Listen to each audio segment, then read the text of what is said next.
दोस्तों आज की वीडियो में हम लोग डिस्कस करेंगे टी.एस. एलियट यानी कि दी बायोग्राफी ऑफ टी.एस. एलियट, उनकी लाइफ और वर्क को, जो कि हमारे पीजीटी के राइटर हैं और बहुत ही इम्पोर्टेंट हैं। दोस्तों अगर हम टी.एस. एलियट की बात करते हैं, जिसमें टी.एस. एलियट का फुल नेम है थॉमस स्टर्न एलियट। इनका जन्म हुआ था 26 सितंबर 1888 को और इनकी मृत्यु हुई 4 जनवरी 1965 को। दोस्तों हम लोग डिस्कस कर लेते हैं इनका पूरा नाम। तो हम बता ही चुके हैं क्या है, थॉमस स्टर्न एलियट, जो कि इनका जन्म 88 में और 1965 में इनकी मृत्यु हो गई। अगर हम इनके बर्थडे की बात करते हैं कि इनका बर्थडे कब मनाया जाता है, बर्थ कब हुआ इनका, तो 26 सितंबर 1888 को कहाँ हुआ, सेंट लुइस मिसौरी में, जो कि यूनाइटेड स्टेट में है। दोस्तों और सेंट लुइस मिसौरी की एक हमने छोटी सी पिक भी लगाई है। साथियों ये क्वेश्चन हमारा पीजीटी के 2009 में पूछा जा चुका है। तो एक बार बता दीजिए फिर से, टी.एस. एलियट का जन्म जो है वो 26 सितंबर 1888 को सेंट लुइस मिसौरी, संयुक्त राज्य अमेरिका में हुआ। दोस्तों अब हम लोग डिस्कस करेंगे इनकी डेथ के बारे में कि इनकी डेथ कैसे हुई, इनकी मृत्यु कैसे हुई। अगर हम इनकी डेथ की बात करते हैं तो डाइड ऑफ एम्फीजीमा, यानी कि एम्फीजीमा नामक बीमारी से इनकी मृत्यु होगी। अब ये एम्फीजीमा बीमारी क्या होती है? बेसिकली ये स्मोकिंग करने से फेफड़ों में होने वाली बीमारी है, जिससे सांस लेने में बड़ी प्रॉब्लम होती है, समस्या होती है। तो अगर अब आपसे कभी भी क्वेश्चन किया जाए कि टी.एस. एलियट की मृत्यु कैसे हुई, तो टी.एस. एलियट की मृत्यु जो है वो एम्फीजीमा नामक बीमारी से हुई। कैसे हुई? एम्फीजीमा नामक बीमारी से हुई। अब कब हुई थी? तो इनकी जो एम्फीजीमा नामक बीमारी से इनकी मृत्यु हुई थी 4 जनवरी 1965 को। 4 जनवरी 1965 को कहाँ हुई? केसिंगटन में। कहाँ हुई? केसिंगटन। शब्द एक एक लिखते जाइएगा, एक एक याद करते जाइएगा, समझते जाइएगा, नोट डाउन जरूर करिए, नोट्स जरूर बनाइएगा। ठीक है, मैं एक एक चीज़ को बेहतरीन तरीके से समझा दे रहा हूँ। यानी कि एम्फीजीमा से इनकी मृत्यु हुई। तो किस बीमारी से टी.एस. एलियट की मृत्यु हुई? तो एम्फीजीमा से। और कब हुई? 4 जनवरी 1965 को। कहाँ हुई? केसिंगटन में हुई। केसिंगटन कहाँ है? लंदन, यूनाइटेड किंगडम, यानी कि संयुक्त राज्य जो यूनाइटेड किंगडम है, लंदन के यूनाइटेड किंगडम में इनकी मृत्यु हो गई थी 4 जनवरी 1965 को।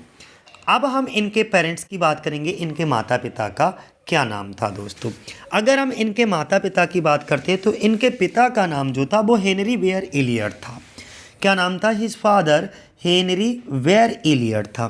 फिर रिपीट कर लेता हूँ, कहीं लिख लो, हेनरी वेयर एलियट इनके पिता का नाम था। वाज आ सक्सेसफुल बिजनेसमैन, जो कि एक बहुत ही सफल बिजनेसमैन थे, and president and treasurer of the hydraulic press brick company in Saint Louis.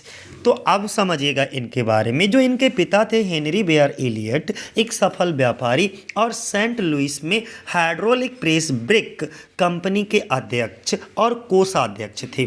क्या चीज़ें हमने बताई?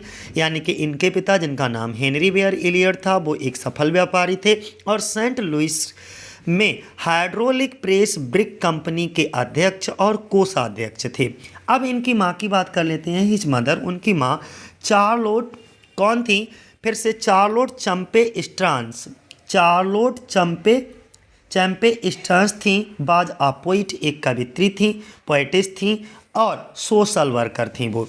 तो उनकी माँ का नाम रिपीट कर लो, चार्लोट चंपे स्ट्रांस, एक कवि और एक सामाजिक कार्यकर्ता थी, सोशल वर्कर थी। क्लियर हो गया? तो अब आपको अगर एग्जाम में पूछ लिया जाए पीजीटी के कि इनके पिता का नाम क्या था, तो हेनरी वेयर एलियट था। वो क्या थे? एक बिजनेसमैन थे और president and treasurer of the hydraulic press brick company.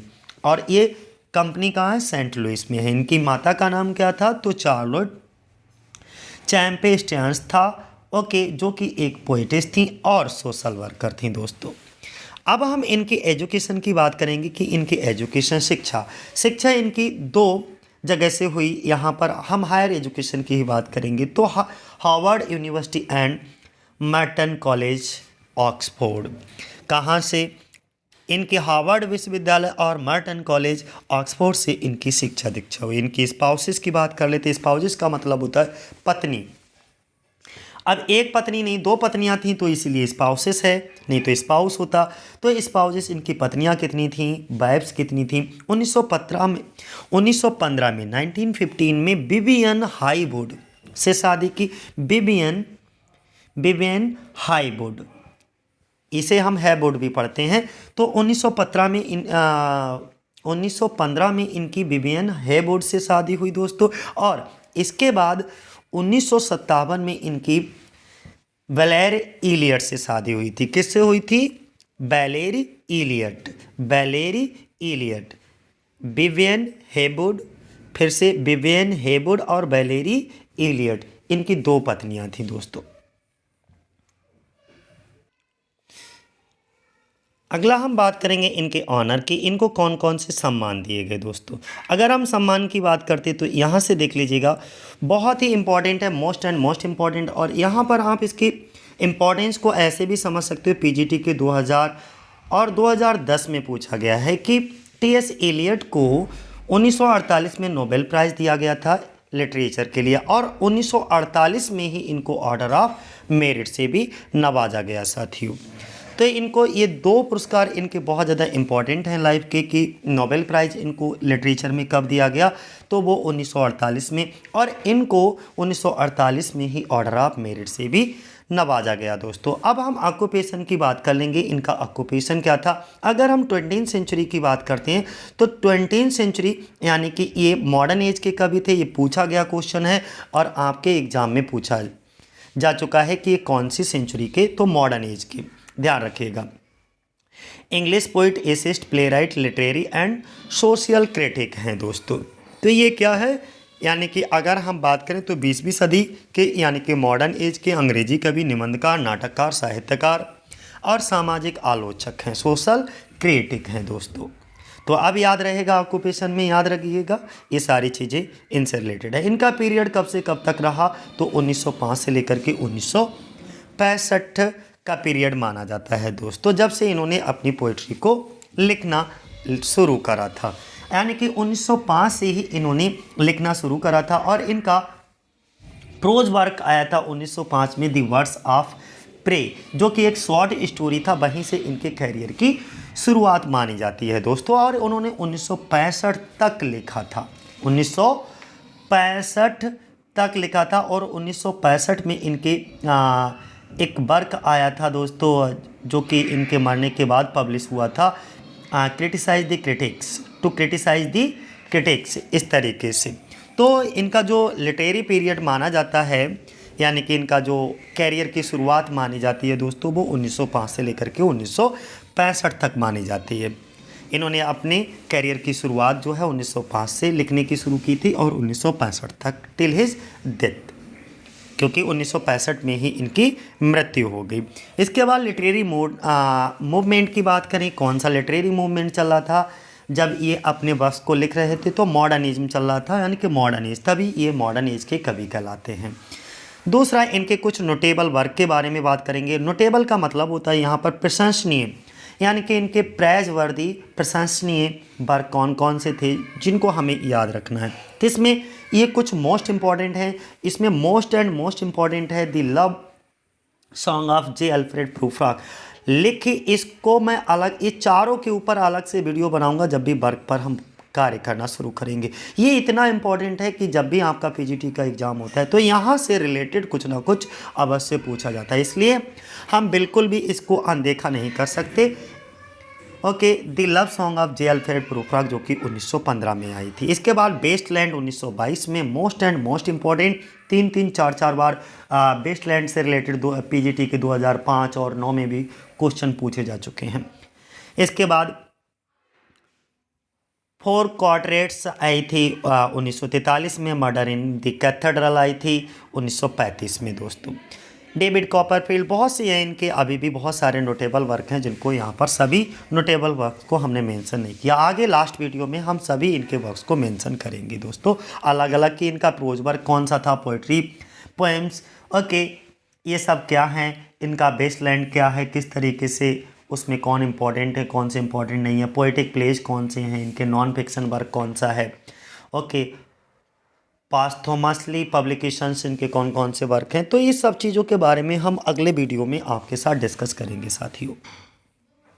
हम इम्पॉर्टेंट पॉइंट की बात करेंगे इनके। तो अब यहाँ तक तो आपको क्लियर हो ही गया होगा नोटेबल वर्क तक, ठीक है साथियों। अब नेक्स्ट हम बात करेंगे कुछ इंपॉर्टेंट पॉइंट्स को लेकर के, जो कि राइटर के ऑथर की लाइफ से रिलेटेड होंगे दोस्तों, जहाँ से यहाँ से भी कभी कभी हमारे क्वेश्चंस पूछ लिए जाते हैं। इलियड का जन्म इलियड परिवार में, अर्थात Iliad was born into the Iliad family. भाई सीधी सी बात है, आपका जो भी गोत्र नेम होता है उसी उपनाम से आप जाने जाते हो। जैसे मेरे नाम के पीछे गंगवार लगता है तो गंगवार फैमिली हो जाएगी, वैसे ही इनके परिवार में इलियड जो है वो क्या था, एक सब नेम था। Iliad was born into the Iliad family, a Boston ब्राह्मण फैमिली यूएसए। और ये क्या था, एक बोस्टन के ब्राह्मण परिवार में यूएसए में जन्म हुआ। फिर रिपीट कर देता हूँ, इंपॉर्टेंट पॉइंट है, इलियड का जन्म इलियड परिवार में हुआ था, एक बोस्टन ब्राह्मण परिवार जो कि यूएसए में रहता था। अगला चीज़ नेक्स्ट क्या है, फ्रॉम 1892 टू 1905, यानी कि 1898 से 1905 तक उन्होंने ही अटेंडेड स्मिथ अकेडमी। एक एक वर्ड को नोट डाउन कर लीजिएगा, ओके, अपने दिल में इसको उतार लीजिएगा, दिल और दिमाग दोनों में। बेयर हिज स्टडी, जहाँ उन्होंने स्टडीज़ किया, ओके, अध्ययन किया, included Latin, ancient Greek, French, German. देखिए 1898 से 1905 तक लगभग 7 वर्षों तक उन्होंने स्मिथ अकादमी में अध्ययन किया, जहां उन्होंने अध्ययन किन किन चीज़ों का किया था, लैटिन, प्राचीन यूनानी, फ्रेंच और जर्मन चीज, इन भाषाओं का अध्ययन किया दोस्तों। इसके बाद 1900 में उन्होंने लैटिन के लिए स्वर्ण पदक भी जीता। पूछा भी जा सकता है, in 19 he won the gold medal for Latin. Latin के लिए उन्हें स्वर्ण पदक दिया गया था, गोल्ड मेडल दिया गया था। कब दिया गया था, 1900 में। इसके बाद नेक्स्ट हम थर्ड पॉइंट की बात करेंगे। He began to write poetry when he was 14 under the influence of Edward Fitzgerald, okay, Rubaiyat of Omar Khayyam. अब उन्होंने क्या करा कि उन्होंने उमर खयाम की कविता के अनुवाद, उमर खयाम में जो कि एडवर्ड फिट्जगेराल्ड में रुबैयत भी पढ़ सकते हो इसे, रुबैयत के प्रभाव में 14 वर्ष की आयु में कविता लिखना शुरू करा था। तो इस पॉइंट को ज़रूर याद रखिएगा, 14 वर्ष की अवस्था में किसके इन्फ्लुएंस में इन्होंने अपनी कविताओं को लिखना शुरू करा था, तो वो किसकी कविताओं से, उमर खयाम कविता के अनुवाद जो कि उमर खयाम के एडवर्ड फिट्जगेराल्ड के रुबैयत के प्रभाव से इन्होंने 14 वर्ष की आयु में कविताएं लिखना शुरू किया। उनकी पहली प्रकाशित कविता की अगर हम बात करें, हिज फर्स्ट पब्लिश्ड पोइम, उनकी पहली प्रकाशित कविता कौन सी थी, अ फेबल फॉर फीस्टर्स। ये उनकी पहली प्रकाशित कविता थी, अ फेबल फॉर फीस्टर्स। एक स्कूल व्यायाम के रूप में लिखी गई थी, जो कि was written as a school exercise and was published, और पब्लिश हुई थी इन द स्मिथ अकेडमी में ही उसको पब्लिश करवाया गया था।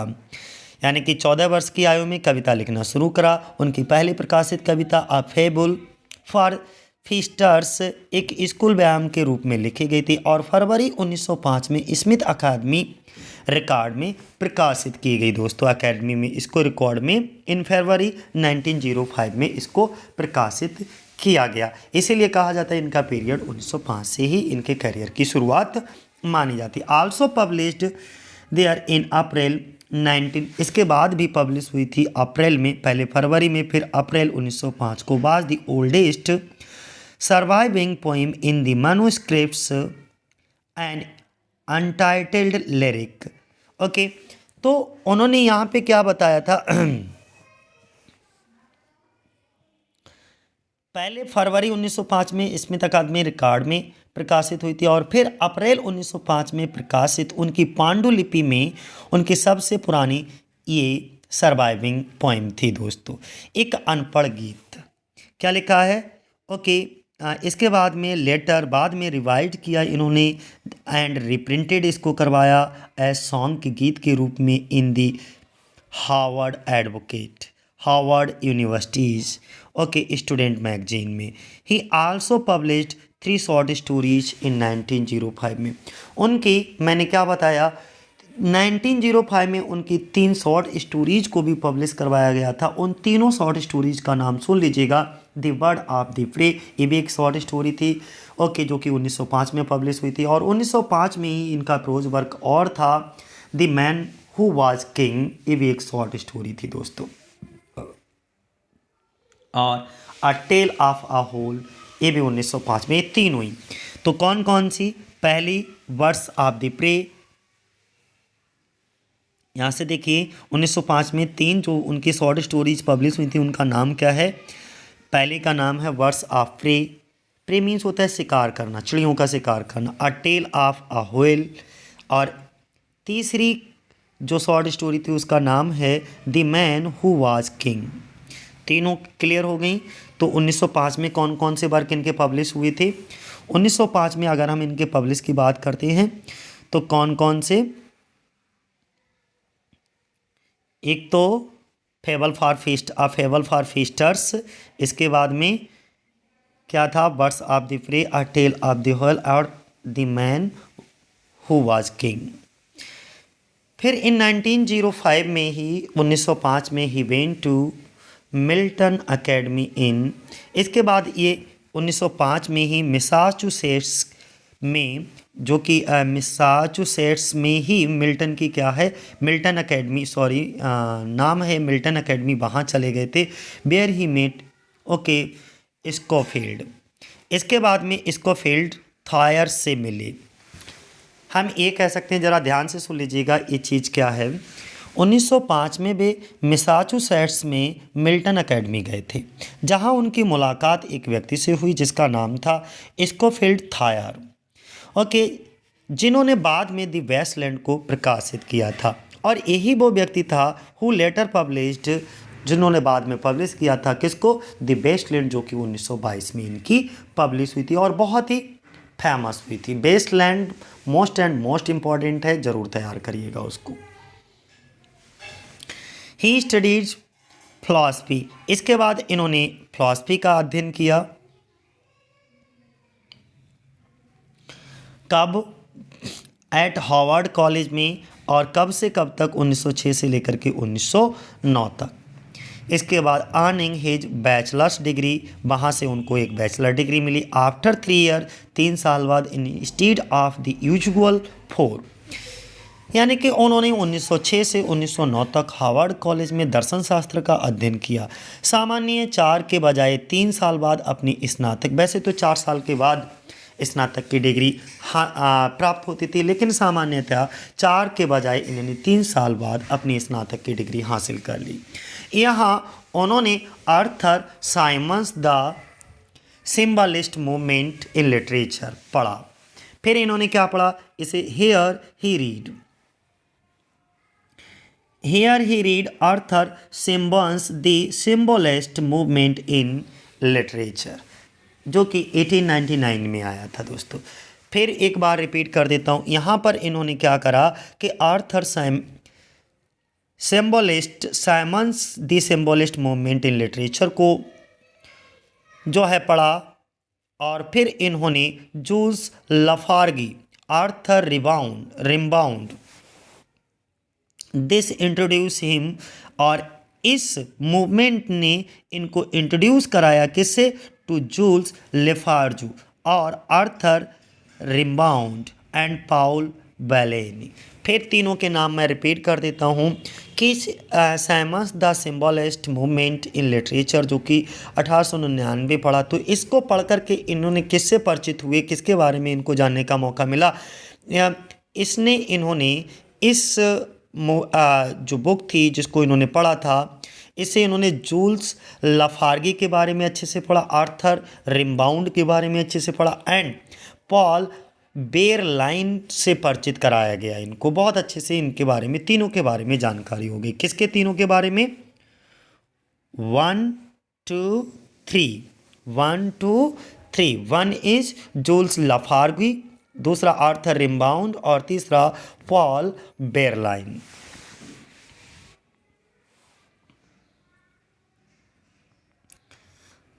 अगला हम बात करेंगे आफ्टर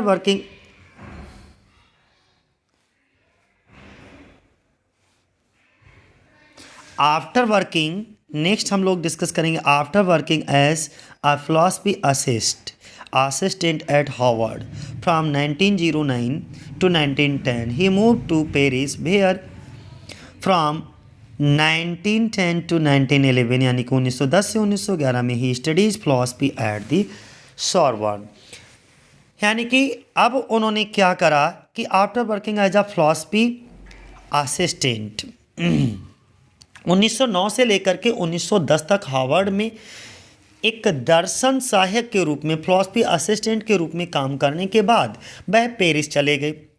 फिर रिपीट कर देता हूँ, एक एक शब्द को अच्छे से सुनिएगा तभी आपको क्लियर होगा, नहीं तो आप लोग समझती हो कि बेहतर तरीके से किसी भी चीज़ को आपको बड़ा ही डेडिकेटेड होना पड़ेगा किसी चीज़ को सीखने के लिए, समझने के लिए। 1909 से 1910 तक हार्वर्ड में एक फिलॉसफी असिस्टेंट के रूप में इन्होंने काम किया था, दर्शन सहायक के रूप में इन्होंने काम किया। करने के बाद में ये कहाँ चले गए? पेरिस चले गए। जहाँ कहाँ? पेरिस में। 1910 से लेकर के 1911 तक उन्होंने सोरबोन में दर्शन का अध्ययन किया। तो अब कोई पूछे कि 1909 से लेकर के 1910 तक के इन्होंने फिलॉसफी असिस्टेंट का काम करने के बाद ये कहाँ गए? तो पेरिस गए। पेरिस में इन्होंने क्या किया? फिलॉसफी का अध्ययन किया। तो पेरिस में कहाँ फिलॉसफी का अध्ययन किया? तो सोरबोन में। समझ आ गया। अगला पॉइंट है फ्रॉम 1911 1911 में to 14 he was back at Harvard to study philosophy as a graduate student. 1911 में 14 वर्ष यानी कि 1911 से लेकर के 1914 तक इसकी बात हो रही है ना। 1911 से 1914 तक वह हार्वर्ड में एक स्नातक यानी कि ग्रेजुएट स्टूडेंट के रूप में दर्शन शास्त्र का अध्ययन करने के लिए वापस आ गए। अब ये वापस कहाँ आ गए? To study philosophy as a graduate student. Okay, एक ग्रेजुएट स्टूडेंट के रूप में 1911 से 1914 तक हार्वर्ड में एक स्नातक छात्र के रूप में दर्शन शास्त्र का अध्ययन करने के लिए वापस आए थे। तो 1911 से लेकर के 1914 तक इन्होंने कहाँ अध्ययन किया? हार्वर्ड में स्नातक की डिग्री हासिल की। किस में हासिल की? तो दर्शन शास्त्र में का अध्ययन किया था इसमें। तो अगर आपसे पूछा जाए कि दर्शन शास्त्र का अध्ययन करने के लिए हार्वर्ड यूनिवर्सिटी में ये कब वापस आए? तो 1911 से 1914 में, 1911 में। इसके बाद में और F.H. ब्रैडले, क्या नाम है? एक नाम लिया F.H.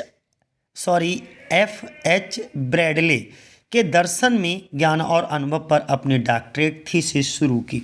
तो अब यहाँ से एक चीज़ ध्यान रखिएगा, begin his doctoral thesis on knowledge and experience. किस पर? नॉलेज और एक्सपीरियंस पर आधारित थी, जो कि इनकी doctoral thesis in the philosophy में। और किसके अंडर गाइडेंस?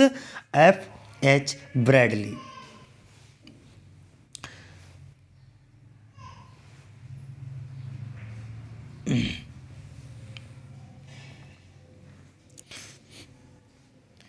अगला नेक्स्ट पॉइंट हमारा कौन सा है? He went to England. इसके बाद ये इंग्लैंड चले गए ऑन फेलोशिप पे from Merton college Oxford in 1914।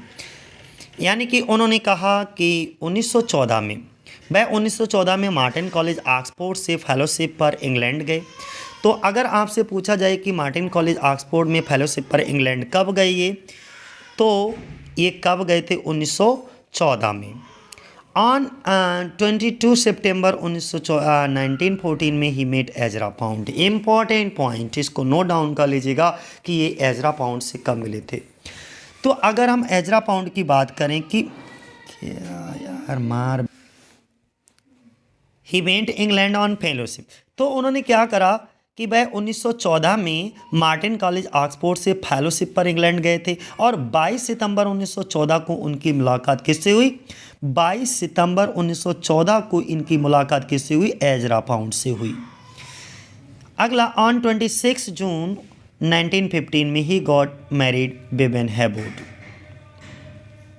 अब क्या हुआ कि 26 जून 1915 को उन्होंने विवियन हेवुड से कैम्ब्रिज गवर्नेंस में शादी कर ली।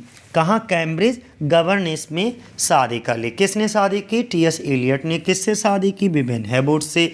कब की? 26 जून 1915 को। ठीक है। The marriage was markedly unhappy. अब क्या हुआ? शादी स्पष्ट रूप से बहुत ज़्यादा ये शादी खुशनुमा नहीं रहे। ये पेयर जो खूबसूरत पेयर था, जोड़ा था इनका, जिन्होंने ये शादी की थी 26 जून 1915 को विवियन हेवुड से, तो ये कैम्ब्रिज गवर्नेंस में, तो ये शादी बहुत ज़्यादा खुश नहीं रही। इनका शादीशुदा जीवन बहुत ज़्यादा हैप्पी नहीं रहा, ये अनहैप्पी रहे in part because of Vivienne's health issues के कारण। विवियन के स्वास्थ्य के इशूज, जो हेल्थ इश्यूज के कारण इनकी जो शादी थी वो स्पष्ट रूप से दुखी रही। डेट मीन्स शादीशुदा जीवन इनका दुखी रहा। एलियट खुद कहता है कि उसके लिए शादी से कोई खुशी नहीं हुई। कौन कहता है? एलियट। कौन? टी.एस. एलियट हिमसेल्फ सेज, वो स्वयं कहते हैं टू हर, उससे, कि the marriage brought no happiness. ये जो हमारी शादी है वो कोई हैप्पीनेस लेकर नहीं आई, कोई खुशियाँ लेकर नहीं आई। ये बात उन्होंने खुद ही कही थी, एलियट ने उनसे। किससे? विवियन हेवुड से। खुद ही कहा था कि उसके लिए जो शादी की कोई खुशी नहीं है। मेरे लिए इसके मन की स्थिति में सामने लाया। टू मी, मेरे लिए it brought the state of mind out of which came the Waste Land. Okay, their relationship became the subject of 1984 play Tom Viv, which in 1894 was adapted as a film। Eliot खुद कहता है कि उसके लिए शादी से कोई खुशी नहीं हुई। मेरे लिए इसने मन की स्थिति को सामने लाया, ओके, जिसमें से द बेस्ट लैंड इनका जीता जागता उदाहरण है। उनका रिश्ता 1984 के एक नाटक टॉम एंड बिब का विषय बन गया। इनका ये जो रिश्ता था उनके एक नाटक में दिखाया गया था, जिस नाटक का नाम था टॉम एंड बिब, जिसे 1994 में एक फिल्म के रूप में भी रूपांतरित किया गया। अर्थात इस पर आधारित, इनके शादीशुदा जीवन पर आधारित एक फिल्म भी बनी थी। और वो फिल्म कब बनी थी? 1994 में दोस्तों। इसके बाद 1917 में ही टुक आ पोजीशन एट लॉयड्स। 1917 में इन्होंने लंदन में लॉयड्स बैंक में एक पद संभाला। किसमें? लॉयड्स बैंक में एक पद संभाला इन लंदन में, वर्किंग ऑन फॉरेन अकाउंट्स, जो कि विदेशी खातों पर काम कर रहा था। क्लियर हो गया? 1917 में इन्होंने काय का पोजीशन लिया? लॉयड्स बैंक में। और लॉयड्स बैंक कहाँ है? लंदन में है। और उसमें उन्होंने वर्किंग ऑन फॉरेन अकाउंट पर कार्य किया दोस्तों। फिर इन 1925 में 1925 में he left Lloyds to join the publishing firm Faber and Gwyer. तो देखो यहाँ पर उन्होंने कहा 1900, ये भी बहुत इम्पॉर्टेंट है। फेवर एंड फेवर इनकी बहुत ही इम्पॉर्टेंट जो था पत्रिका थी। तो उन्होंने क्या करा कि 1925 में इन्होंने लॉयड्स को प्रकाशन फर्म फेवर एंड ग्लेयर पर में शामिल होने के लिए छोड़ दिया। बाद में यही नाम जो है फेवर एंड फेवर, जहाँ वे अपने कैरियर के बाकी हिस्सों के लिए बने रहे। यानी कि इसके बाद इन्होंने लेटर कहाँ काम किया? फेवर एंड फेवर में, जो कि बहुत ही फेमस जो है पब्लिशिंग हाउस था दोस्तों। वेयर ही रिमेंड, जहाँ पर बने रहे for the rest of his career, अपने पूरे कैरियर पर, इवेंचुअली बिकमिंग अ डायरेक्टर। उन्होंने क्या करा कि फेवर एंड फेवर, जहाँ भी अपने कैरियर के बाकी हिस्सों बाकी दिनों में भी बने रहे, अंततः बाद में वो फेवर एंड फेवर के क्या बन गए? निर्देशक बन गए, डायरेक्टर बन गए दोस्तों। फिर 12 नंबर देखिएगा, he was naturalized as a British subject यानी कि citizen in 1927 at the age of 39। फिर renouncing an American citizenship, renounce कर दिया उन्होंने। तो ये चीज़ इम्पॉर्टेंट है, कहीं नोट डाउन कर लीजिएगा कि उन्होंने 1927 में 39 वर्ष की आयु में एक ब्रिटिश नागरिक के रूप में स्वाभाविक रूप से अपनी अमेरिकी नागरिकता त्याग दी गई थी। तो अगर आपसे पूछा जाए कि टी.एस. इलियट ने अमेरिकी नागरिकता कब त्यागी, तो 1947 में 39 वर्ष की अवस्था में। उन्होंने विशेष रूप से एंगल कैथोलिक के रूप में पहचान की और इसके बाद में ही स्पेशली जब इन्होंने अमेरिकन सिटीजनशिप को त्याग दिया और अडॉप्ट किसको कर लिया, ब्रिटिश सिटीजनशिप को। तो ये एक इकलौते ऐसे व्यक्ति थे जिनके पास दो दो देशों की नागरिकता थी, अमेरिकन सिटीजनशिप और ब्रिटिश सिटीजनशिप दोस्तों। इसके बाद में ही स्पेशली विशेष रूप से आइडेंटिफाई किए गए, इनको पहचाना गया, जाना गया किस as Anglo Catholic, proclaiming himself okay classicist in literature, royalist in politics and Anglo-Catholic in religion. About 30 years later, Eliot commented on his religious views that he combined a Catholic cast of mind and Calvinist heritage and a puritanical temperament. अब इसको ज़रा समझने वाली बात ये है दोस्तों कि इन्होंने 39 वर्ष की अवस्था में 1927 में ब्रिटिश नागरिकता को छोड़ करके अमेरिकी नागरिकता को त्याग करके ब्रिटिश नागरिकता को स्वाभाविक रूप से अडॉप्ट कर लिया था, स्वीकार कर लिया था। इन्होंने विशेष रूप से एंग्लो कैथोलिक के रूप में खुद की पहचान की, खुद को साहित्य में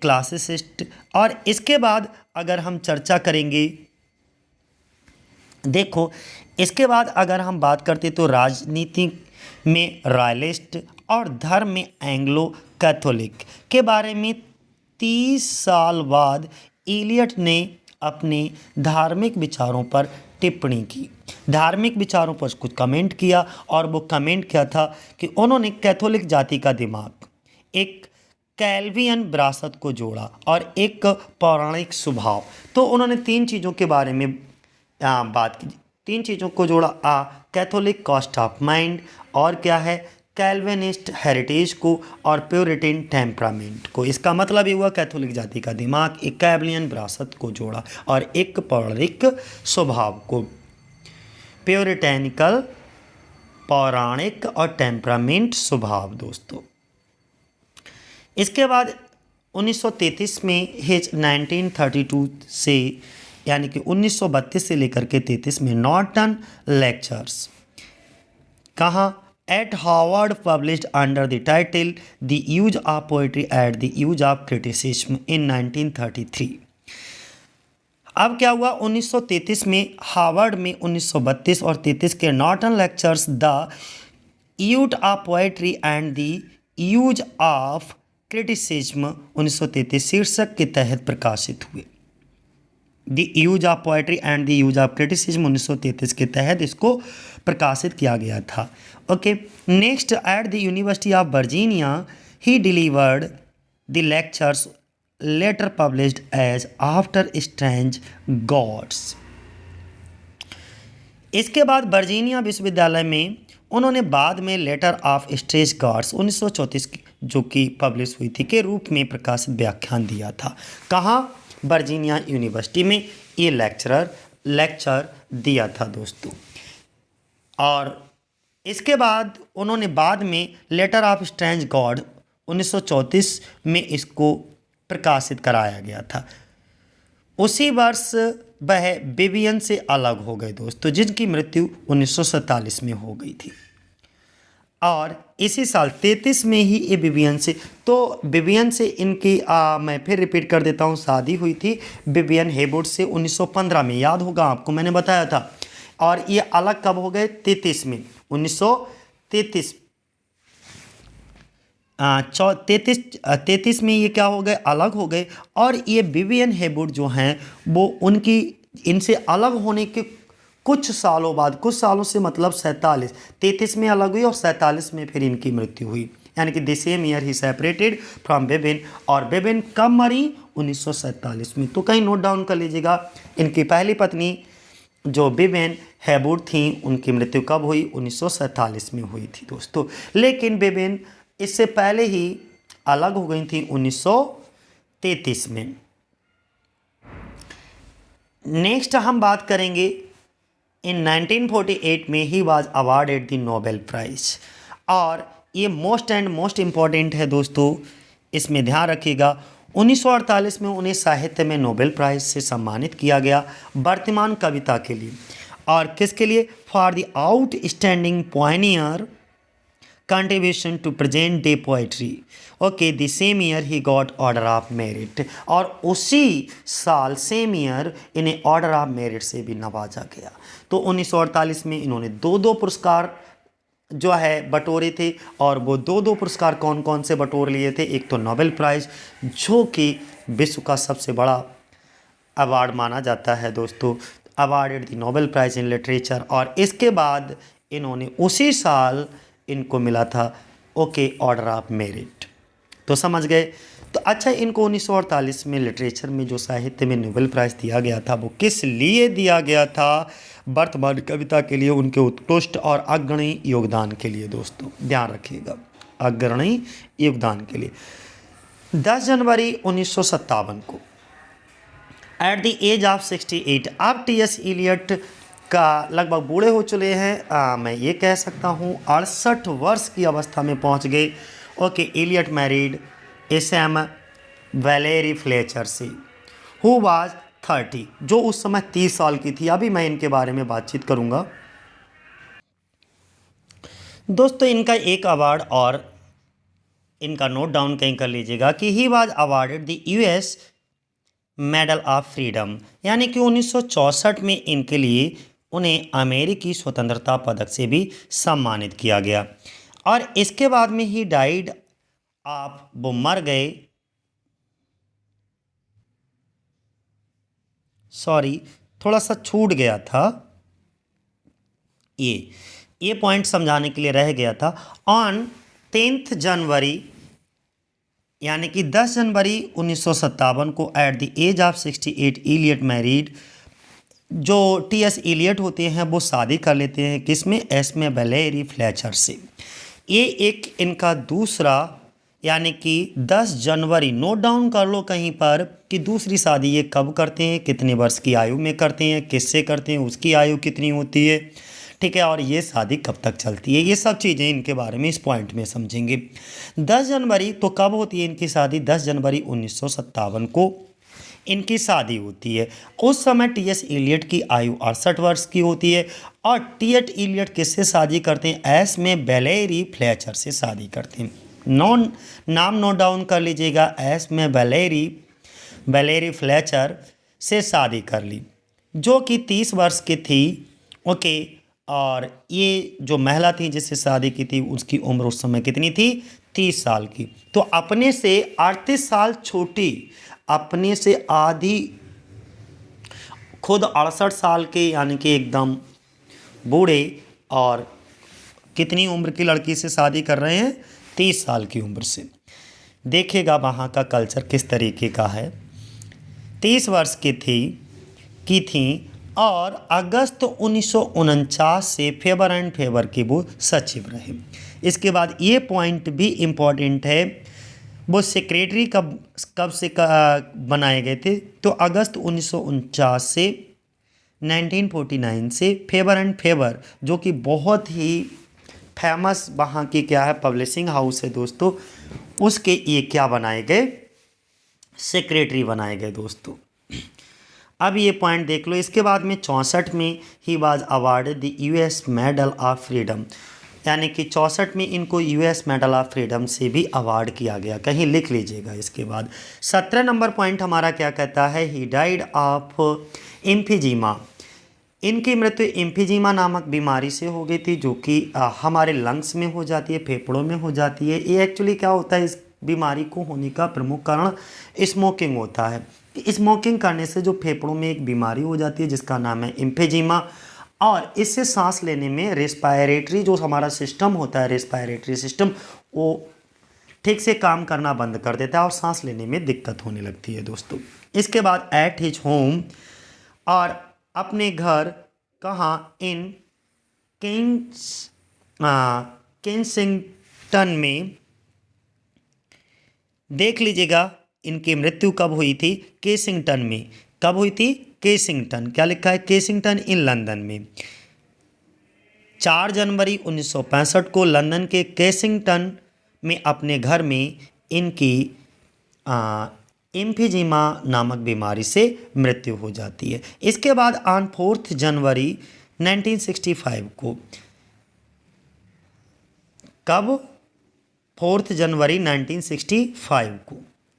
तो फिर एक बार रिपीट कर दो, टी एस एलियट का हमारे साथ बोल लो, बोलने से जल्दी याद होता है। जितनी बार रिपीट करोगे याद उतना अच्छा होगा, ध्यान भी उतना अच्छा बना रहेगा। तो 4 जनवरी 1965 को इनकी मृत्यु हो जाती है। कहाँ हो जाती है, केसिंगटन में होती है। केसिंगटन कहाँ है, लंदन में है। कौन सी बीमारी से होती है, एम्फीजीमा नामक बीमारी से होती है। बाद क्रीमेटेड, और इनको क्रीमेटेड कर दिया गया, दफन कर दिया गया एट गोल्डर्स ग्रीन में, यानी कि गोल्डर्स ग्रीन में इन शमशान में इनका अंतिम संस्कार किया गया। कहाँ, गोल्डर्स ग्रीन शमशान में इनका अंतिम संस्कार किया गया, क्रीमेटेड कर दिया गया। क्रीमेटोरियम, ओके, क्रीमेटोरियम क्या होता है, हमारा शमशान भूमि के लिए बोलते हैं। और विशेष इनकी इच्छा थी, हिज एसिस, उनकी राख, जो जब इनको क्रीमेटेड कर दिया जाए, जला दिया जाए, जलाने के बाद में उनकी जो राख बचे, वो राख but take in to lie जाए to Saint Michael church in the East Coker. यानी कि बाद में इनकी ये अंतिम इच्छा थी मरने के बाद में कि उनकी राख को समरसेट के गांव,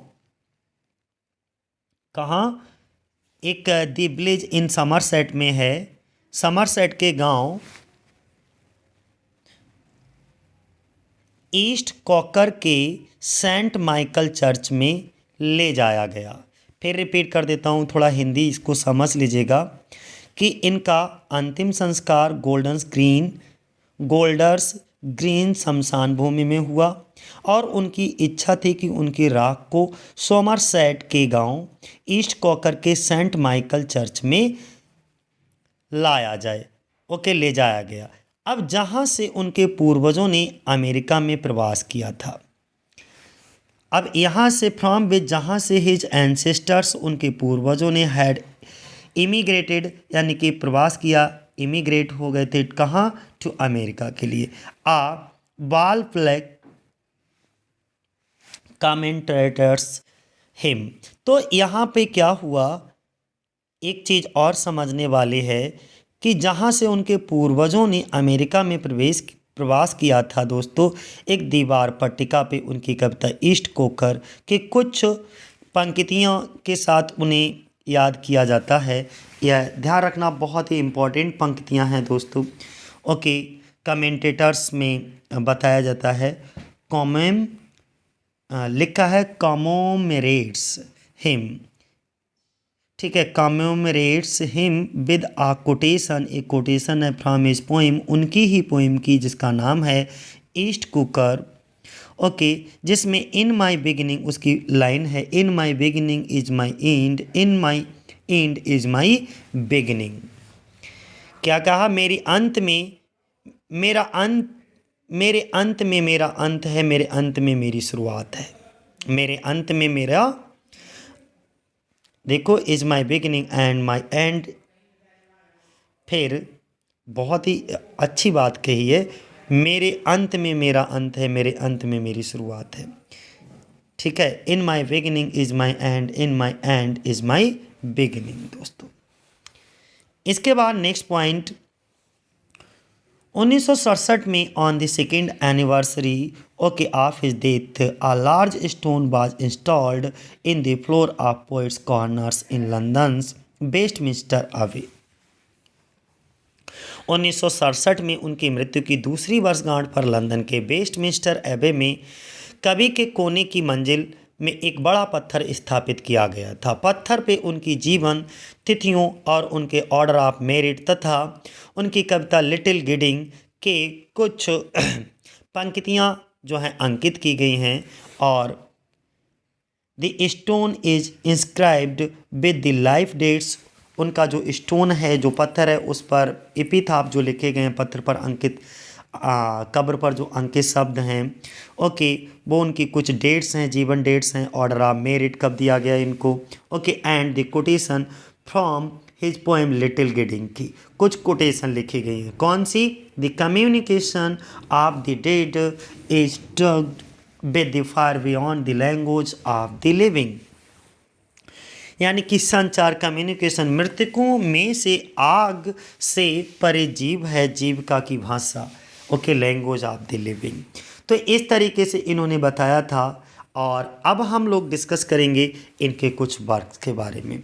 अगर हम मेजर वर्क इनके कौन कौन से हैं, आप एलियट के एक एक चीज़ को नोट डाउन करते रहिएगा कि कौन कौन से इनके मेजर वर्क हैं। अगर हम प्रोज की बात करते हैं तो प्रोज में 1905 में इनके 3 शॉर्ट स्टोरी आई थी। द बर्ड्स ऑफ प्रे 1905 में एक और शॉर्ट स्टोरी आई थी, a tale of a whole hell, और 1905 में the man who was king, a short story.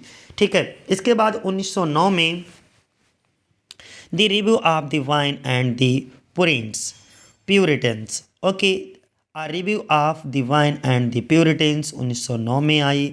फिर 1909 में द पॉइंट ऑफ व्यू आया। 1909 में gentleman and seaman. 1909 में द रिव्यू ऑफ इगोइस्ट आया दोस्तों।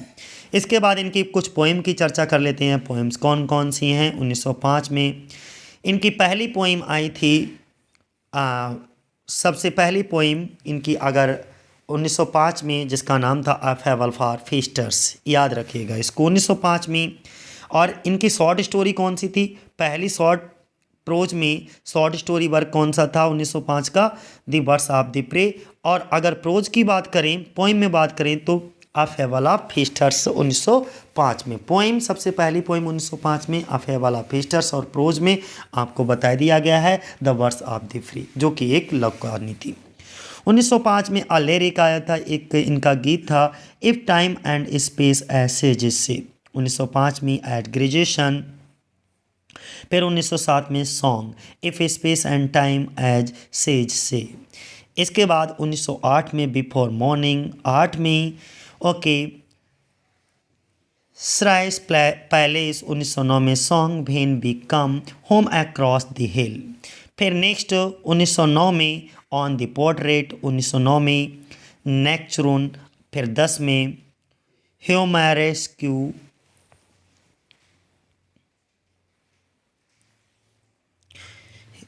फिर स्प्लीन 10 में, और 1910 में ओड। फिर पोइट्री की बात करते हैं। Most and most important poetry है 1907 में proof rock and other observation.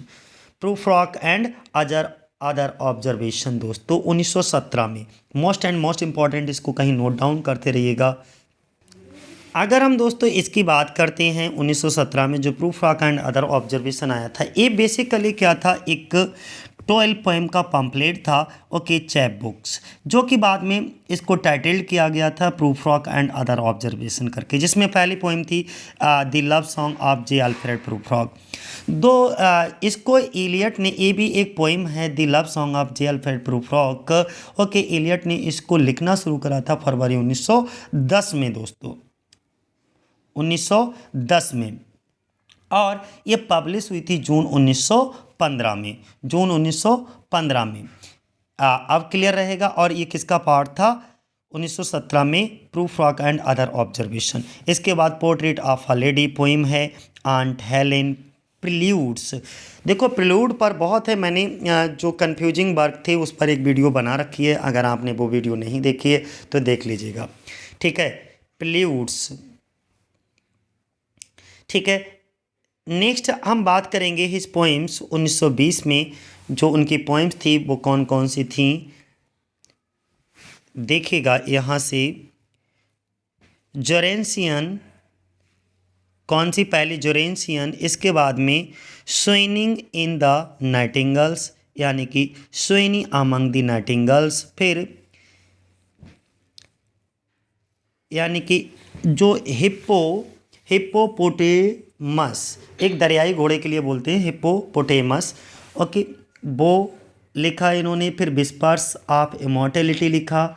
इसके बाद में Mr Eliot Sunday morning service. फिर कुकिंग एग। इसके बाद मोस्ट इम्पॉर्टेंट ये एक और आ गया है, इसके बारे में भी समझ लीजिएगा। 1922 में इनकी एक बहुत ही फेमस द वेस्टलैंड, जिसको इन्होंने एजरा पाउंड के लिए डेडिकेट किया। वेस्टलैंड पब्लिश हुई थी 1922 में। कब पब्लिश हुई थी? वेस्टलैंड 1922 में। मैं थोड़ा सा वेस्टलैंड के बारे में बता भी देता हूँ। वेस्टलैंड क्या है? वेस्टलैंड बेसिकली इसमें एक मॉडर्न इपिक माना जाता है वेस्टलैंड को, जिसमें 434 लाइन हैं। 434 लाइनें हैं दोस्तों। और ये जो पोइम है यूनाइटेड किंगडम में अक्टूबर में दी क्राइटेरियन में पब्लिश हुई थी दोस्तों, यूनाइटेड स्टेट, और नवंबर में। फिर इसके बाद में अक्टूबर में तो क्राइटेरियन में पब्लिश हुई थी, इसके बाद नवंबर में इसको पब्लिश करवाया गया था द डायल में।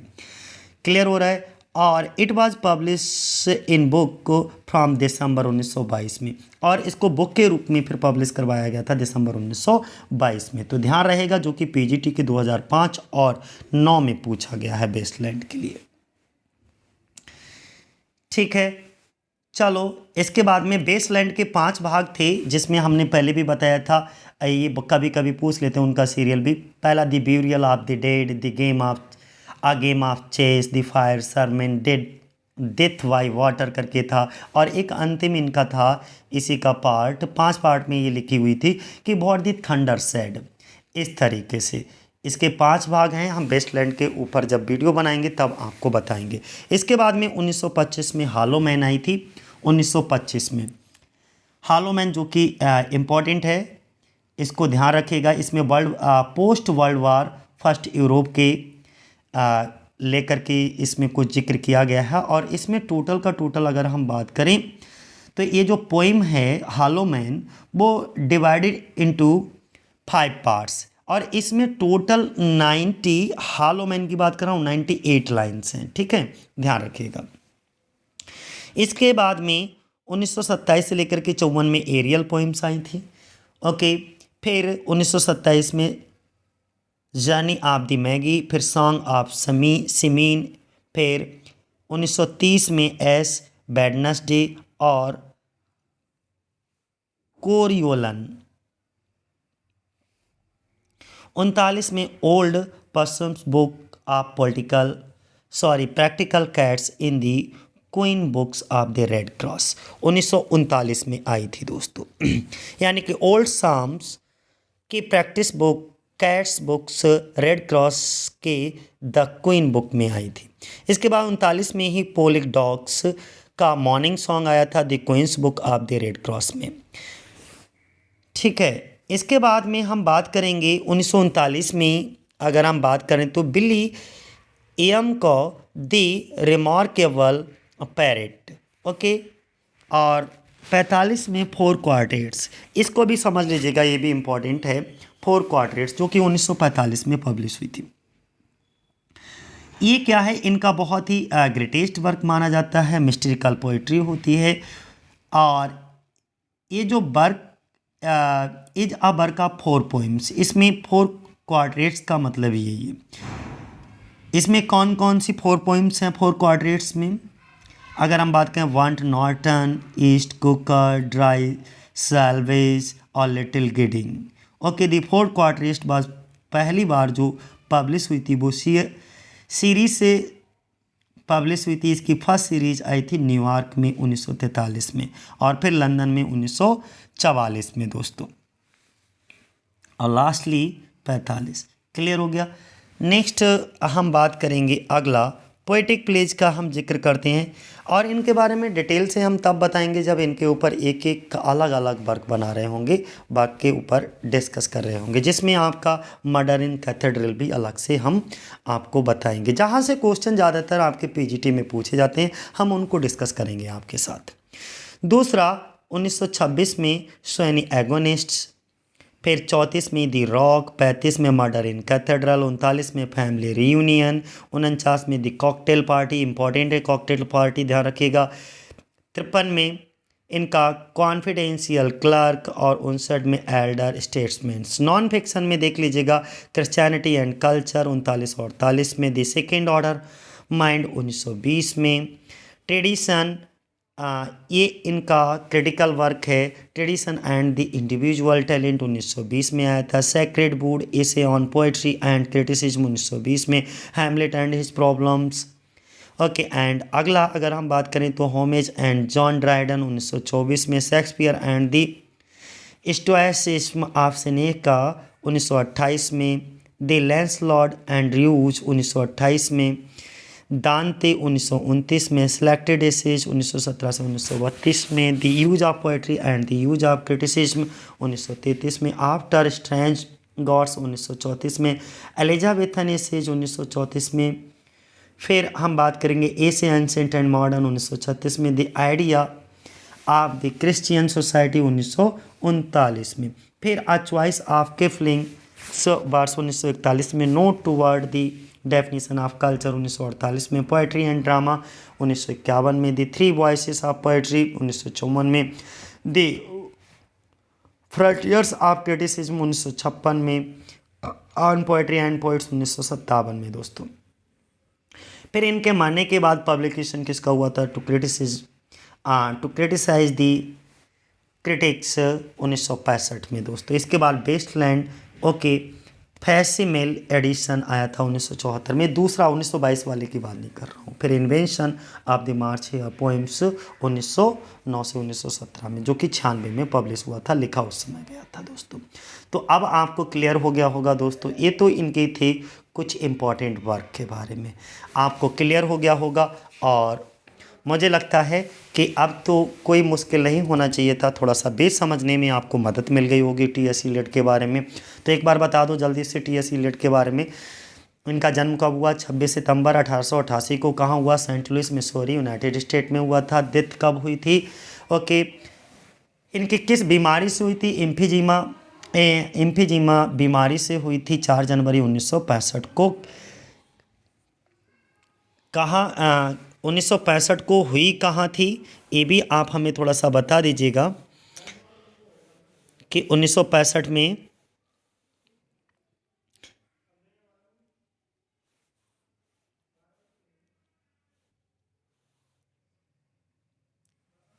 केसिंगटन में, कहाँ हुई थी, केसिंगटन लंदन यूनाइटेड स्टेट में इनकी मृत्यु हुई थी दोस्तों। इनके पिता का नाम क्या था, हेनरी वेयर एलियट था, जो कि एक सफल व्यापारी थे, सेंट लुइस के हार्डोलिक प्रेस ब्रेक कंपनी के अध्यक्ष और कोषाध्यक्ष थे। इनकी माता का नाम क्या था, चार्लोट चैम्पे स्टांस था, ओके, जो कि एक कवित्री थी और एक सामाजिक कार्यकर्ता थी। इनकी शिक्षा हार्वर्ड विश्वविद्यालय और मार्टिन कॉलेज ऑक्सफोर्ड से हुई थी। इनकी पत्नी 1915 में जो है विवियन हैबुट से हुई और 57 में वैलेरी इलियट से हुई थी दोस्तों। इनको सम्मान जो मिला था 1948 में नोबेल प्राइज़ दिया गया था, 48 में ही 1948 में नोबेल प्राइज़ से भी इनको लिटरेचर में सम्मानित किया गया था, और उसी साल 1948 में ऑर्डर ऑफ मेरिट भी दिया गया था। ये दोस्तों मॉडर्न एज के पोइट हैं, यानी कि 20वीं शताब्दी 20th सेंचुरी के पोइट हैं। इन्होंने निबंधकार, नाटककार, साहित्यिक, सामाजिक लोचक हैं, और इनका जो कार्यकाल रहा लिखने का, जो कैरियर अवधि रही थी, वो 1905 से 65 तक रही थी दोस्तों। इनके कुछ उल्लेखनीय वर्क के बारे में हमने बताया था, तो J Alfred Prufrock of love song है, द वेस्टलैंड है, ओके। ये सब इनके क्या थे, कुछ इंपॉर्टेंट वर्क थे दोस्तों। तो मदर इन कैथेड्रल करके। तो आज की वीडियो इतनी ही दोस्तों, बाकी हम लोग कल डिस्कस करेंगे नेक्स्ट वीडियो में। जय हिंद, जय भारत साथियों।